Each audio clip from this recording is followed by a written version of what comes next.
Hello everyone, thank you for joining us. Sorry for being late, it was due to the long speech of the President of Lithuania. So without further ado, Stéphane, for the introduction remarks before your questions. Hop là. Merci beaucoup. Oui, effectivement, le président lituanien avait un peu de retard et il fallait que les présidents de groupe soient présents et je pense que c'est bien normal. Problème de présence dans cet hémicycle qui est un vrai problème.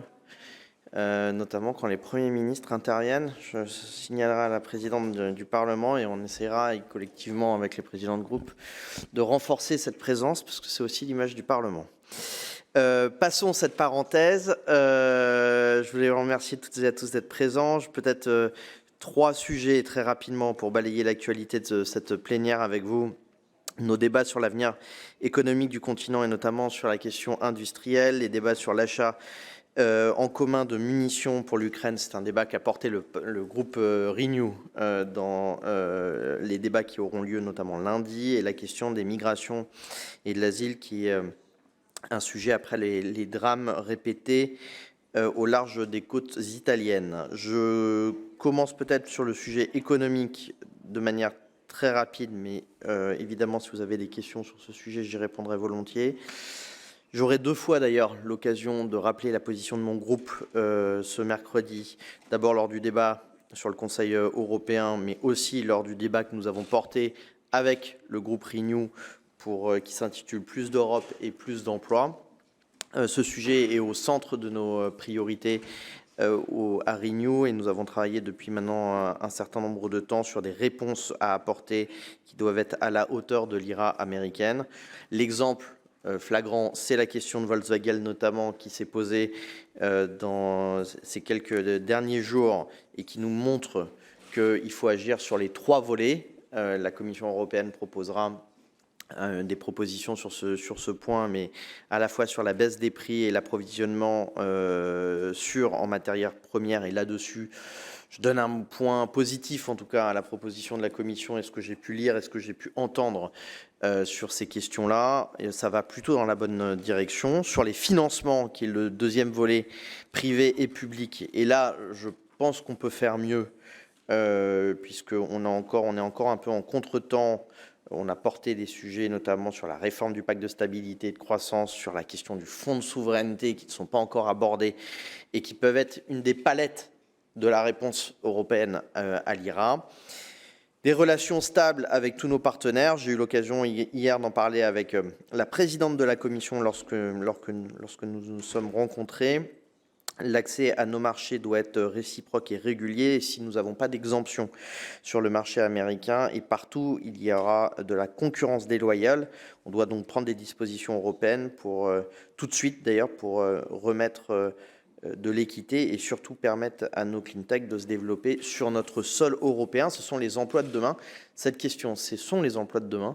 Et donc, nous attachons une particulière attention. Je rajoute un point que nous sommes accordés sur une question de principe avec les présidents de groupe, Manfred Weber et Irache Garcia Pérez, sur l'idée d'aller vite ici au Parlement européen. On met des fois du temps à, y compris dispatcher les compétences dans les commissions parlementaires. C'est un peu technique, mais certains textes mettent 6 mois à 8 mois avant de commencer leur travail en commission. Il est évident que là, il s'agit de notre économie, il y a une urgence, et donc il y aura un accord global avec les groupes majoritaires pour aller très vite, pour permettre au texte de commencer très vite en commission. Je passe très rapidement sur l'achat en commun de munitions, mais vous avez vu qu'à l'initiative du groupe, nous portons un débat sur cette question. Renew a déjà exprimé son soutien plein et entier, et notamment à l'achat en commun de munitions. Ça sera l'objet de ce débat. Et Nathalie Loiseau l'a évoqué dans l'hémicycle au moment du début de la plénière, hier à 17h. Enfin, décès en mer et réponse commune de l'Union européenne, suite à la tragédie en mer Méditerranée, où plus de 60 personnes ont perdu la vie après le naufrage d'un bateau de transport de migrants au large de la Calabre. Renew Europe demande une nouvelle fois à ce qu'on ait une approche européenne et coordonnée sur les missions de recherche et de sauvegarde en mer, et plus globalement qu'on puisse avancer sur le texte asile-immigration. Je réitère encore une fois mon appel au sérieux et à la responsabilité des autres groupes politiques dans cette question et dans les négociations qui vont venir.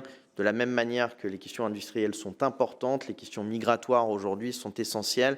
Et je souhaite, et nous souhaitons au groupe Renew, que cette question soit traitée avant les élections européennes pour ne pas donner de la dynamique politique et du carburant politique aux extrêmes qui, eux, ne sont pas là pour résoudre le problème, mais plutôt pour surfer électoralement dessus. Voilà, j'ai fait ça très rapidement pour vous permettre de poser des questions si vous en avez, et je vous remercie beaucoup. Question. Yes. Anna Vandensky, Europe Diplomatic.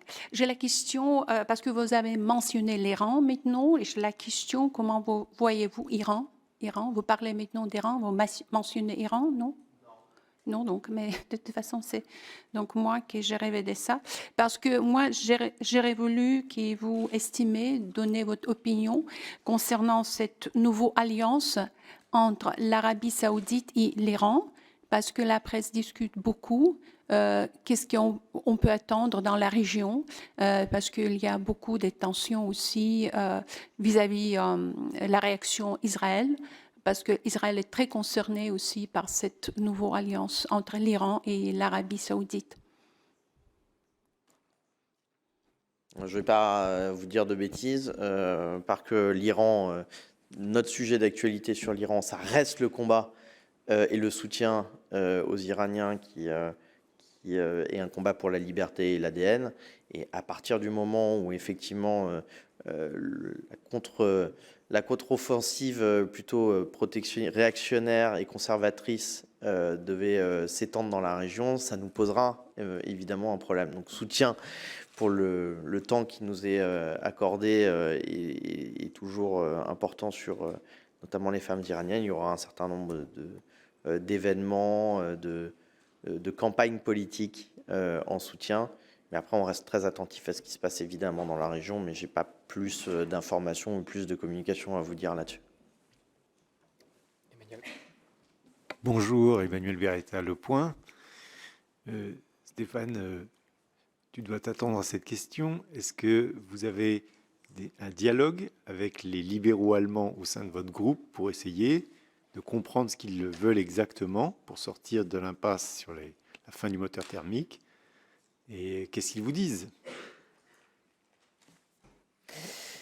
Bon, d'abord, on a une position de groupe.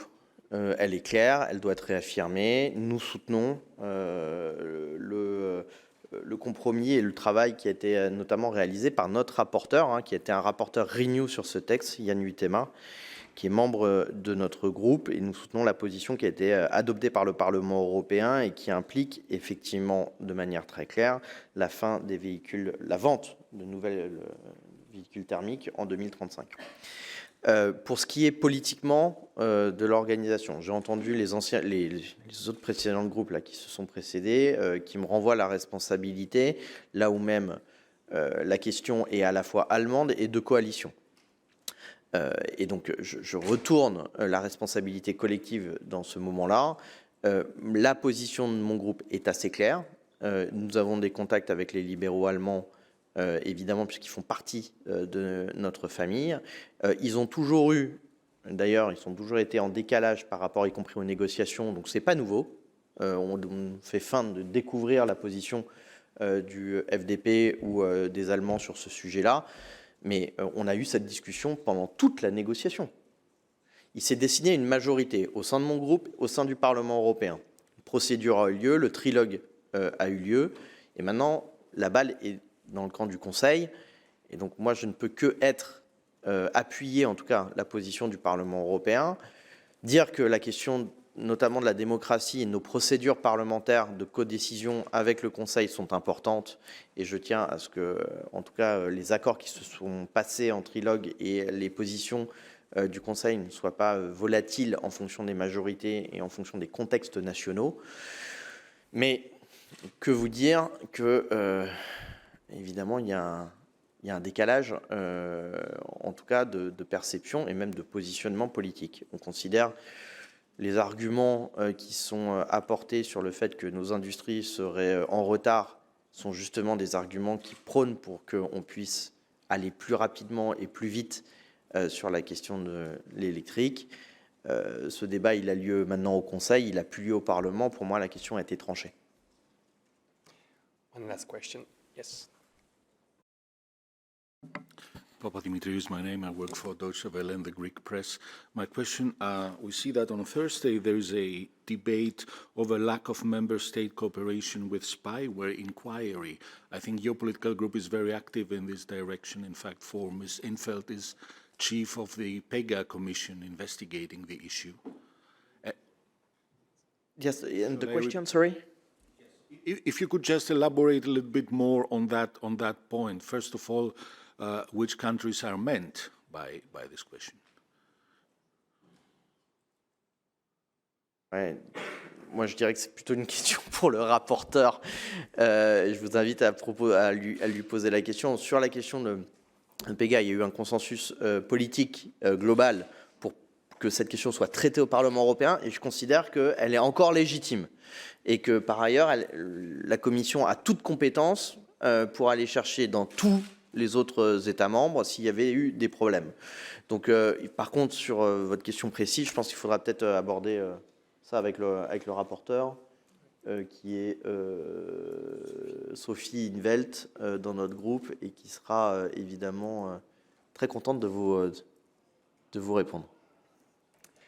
Sorry, we're late and there is another press conference, so we have to end this press conference. Thank you very much.